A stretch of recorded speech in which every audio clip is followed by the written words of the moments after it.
Olivier Marleix. Merci. Merci, Monsieur le Président. Monsieur le Premier ministre, je voudrais vous adresser en fait non pas une mais deux questions qui ont toutes deux trait à la situation d'Alstom en cours de démantèlement. La première concerne le rachat d'Alstom par Siemens annoncé en septembre 2017. 15 mois plus tard, ce dossier est enlisé dans la procédure antitrust de Bruxelles qui a demandé de façon pour le moins saugrenue au nouvel ensemble de revendre notamment la technologie TGV du futur.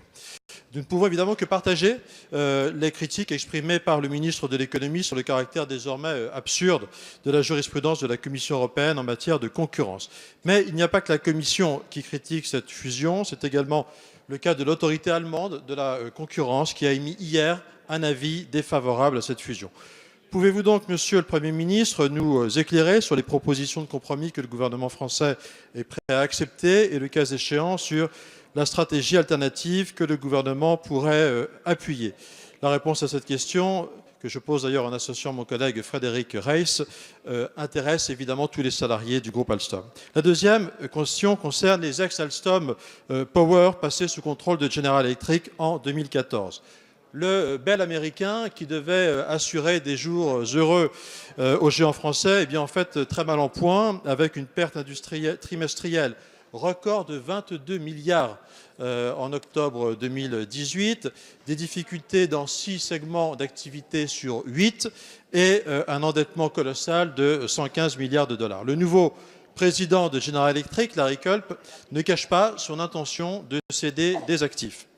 General Electric en France, c'est aujourd'hui 11 000 salariés, rien que dans la branche de l'énergie. Je ne pense pas que ce soit l'intention de votre gouvernement d'assister en spectateur à un désastre industriel et social. Alors seriez donc vous prêt, Monsieur le Premier ministre, à chercher à reconstruire avec des partenaires du secteur de l'énergie une offre française pour proposer à General Electric le rachat de ses activités nucléaires et nous permettre ainsi de recouvrer notre souveraineté nucléaire perdue en 2014. La parole est à Madame Agnès Pannier-Runacher, secrétaire d'État auprès du ministre de l'Économie et des Finances.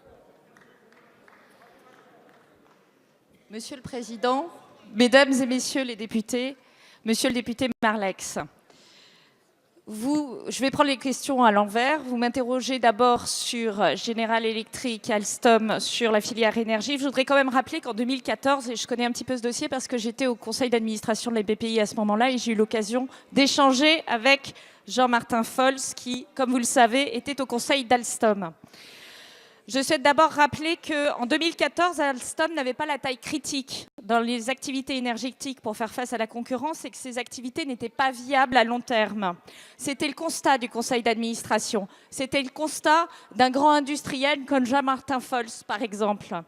Le choix d'un rapprochement avec un grand acteur du marché faisait donc le plus grand sens et c'est un choix qui a été pleinement soutenu par ses actionnaires et son conseil d'administration. Et vous le savez, quand l'information a fuité en avril 2014, le gouvernement a exploré toutes les solutions, y compris un rapprochement avec Siemens, qui avait des conséquences en termes sociaux extrêmement importantes. Et c'est pour ces raisons que nous avons négocié un accord avec GE qui a permis d'avoir une consolidation, qui a protégé l'emploi pendant 4 ans, au niveau de la France, là où des milliers d'emplois ont été restructurés sur l'ensemble des autres géographies.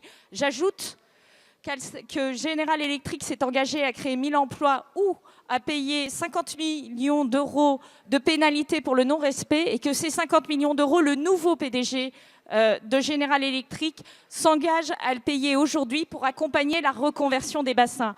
S'agissant maintenant des activités actuelles d'Alstom, je rappelle que la situation du marché... Ah oui, j'ai terminé. Ah bon. Merci, Madame la Ministre.